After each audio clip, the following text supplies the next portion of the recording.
something that invites people to join in about gospel music, and people want to join in and they want to sing and they want to be a part of it. And the gospel, I think, changes over time. It certainly morphs. So I would love for its legacy to really be able to keep up with what gospel is, and singing songs from the scriptures as well as songs of hope and encouragement.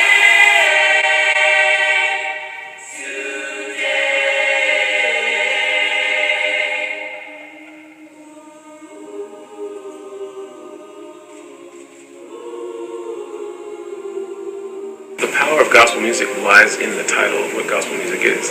The word gospel, when people say it means good news, but more specifically, it means God's word.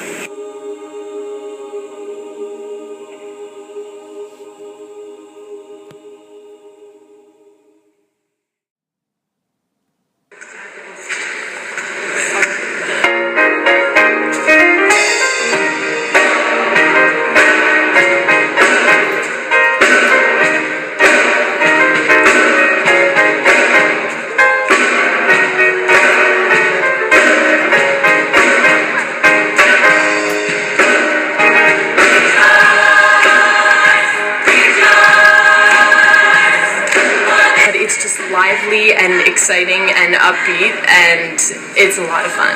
It's definitely a lot of fun.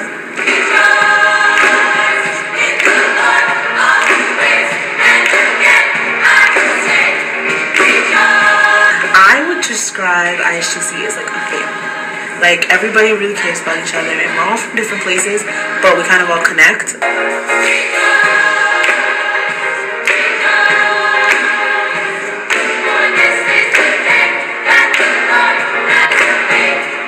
ISGC to me is Sunday night therapy.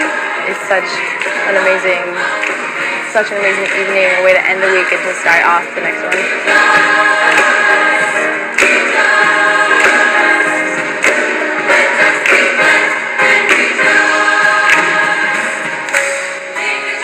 Inner Strength Gospel Choir. It is a choir that also serves as a sort of family unit, a support group, so to speak. It's where they come and sort of find their spiritual center while they're here on campus. It gives them an outlet for expressing their spirituality in music, and it becomes, like I said, it becomes a family. They bond together. The students really come to know each other, depend on one another, sort of stick up for one another, and just really form a family and a bond here on campus. And they have that community. Inner Strength started, as I understand it, almost 40 years ago with some students, I guess, singing together, students of color, a couple of African American students, singing together, just singing some songs that they happen to all know in a dorm room, from what I understand. And somebody passing by thought that they were part of an established group and suggested that they should form a group, and so they went on from there to form a choir of students that they knew, and drew some other students in, and a few years later became an official organization, a student organization here at BU.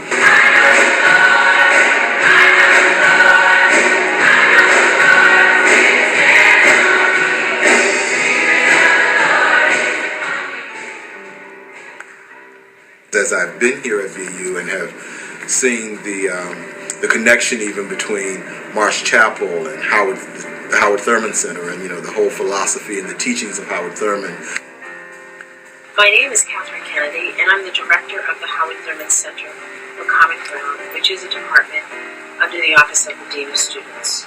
And I serve as advisor and mentor to Inner Strength Gospel Choir. Let us welcome the Inner Strength Gospel Choir of Boston University. Working in development, I didn't have an ongoing interaction with students, so to be a part of the choir gave me that chance. And also, I admired their family-like atmosphere, and I loved their singing.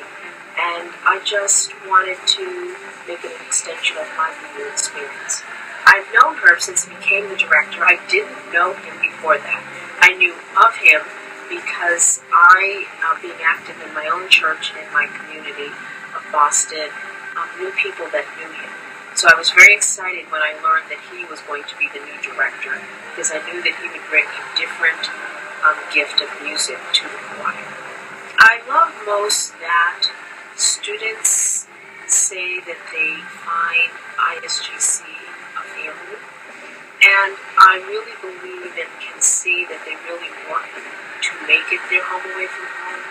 And it is very clear to me that ISGC was then and remains a very integral part of every student's experience that is a member of the choir. It was an absolute comfort to have family to go to. My family had moved to Florida, so I didn't have any family locally. So ISGC became my other family, so any hard times that came up, we really kind of leaned on each other.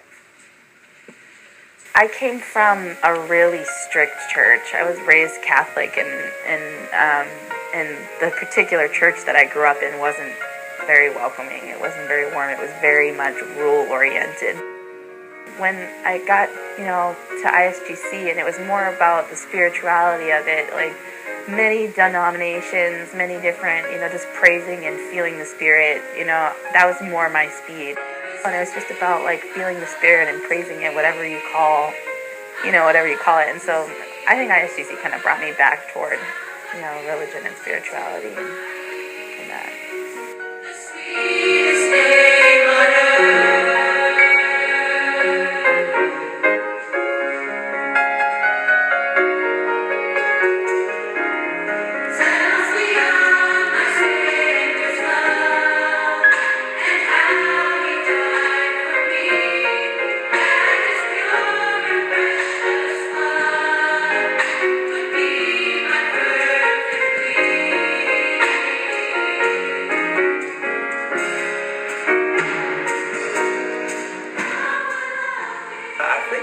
Sort of one of those things where there was a group of us looking for ways in which we could be active in the life of the church, and we kind of sort of was like, okay, well, where's the church scene?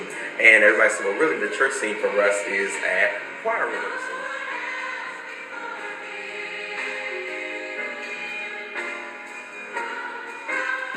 Gospel is God's word, and of course, God's word is good news. And what's the good news? The good news is that no matter what you're going through, the message in gospel music is that it's already been taken care of. It's already been won. And not only that, the songs that you're singing were written by someone who struggled with what you're struggling with or struggled with something worse. And yet they're not singing a song about being sad. They're not singing a song about being down and out. They're singing a song about victory. They're singing a song about hope. They're singing a song about there's going to be a better day. They're singing a song not about feeling dejected and feeling alone. They're singing a song about I'm never alone, and that God has got his hands on my situation at all times. Whether you believe that or not, when you see or hear the art from someone who created that and did believe it, that spirit of that person is infused in the music. You don't have to be a believer to sing a gospel song, and you don't have to be a believer to sing a gospel song for it to touch someone else.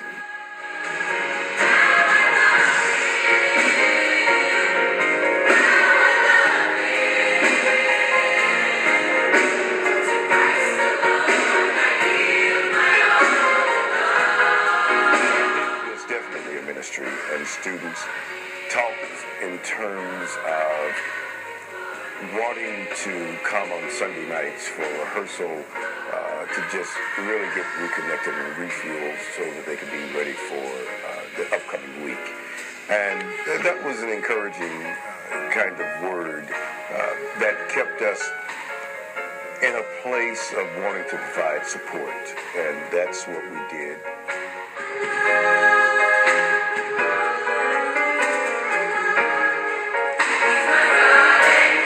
Music has been important because it's a way of involving the entire congregation in the worship experience.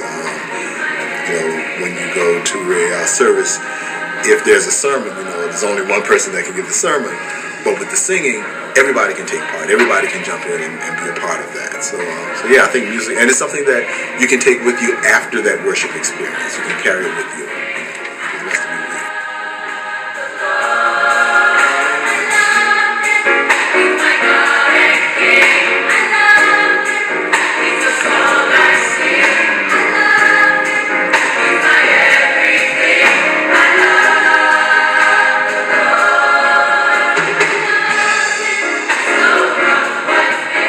Other music can be uplifting, other music can be hopeful, but if it's not infused in God's word, it's missing that element, and that's why gospel music is special, because it's timeless, it's beyond the human experience, it's a supernatural experience.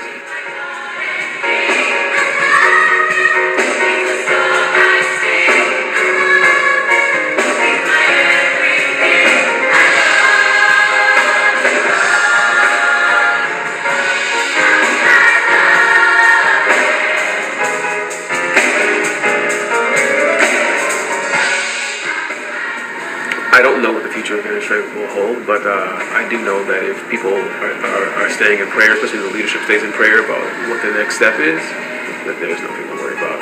I have no doubt in my mind the ministry will continue. 40 years.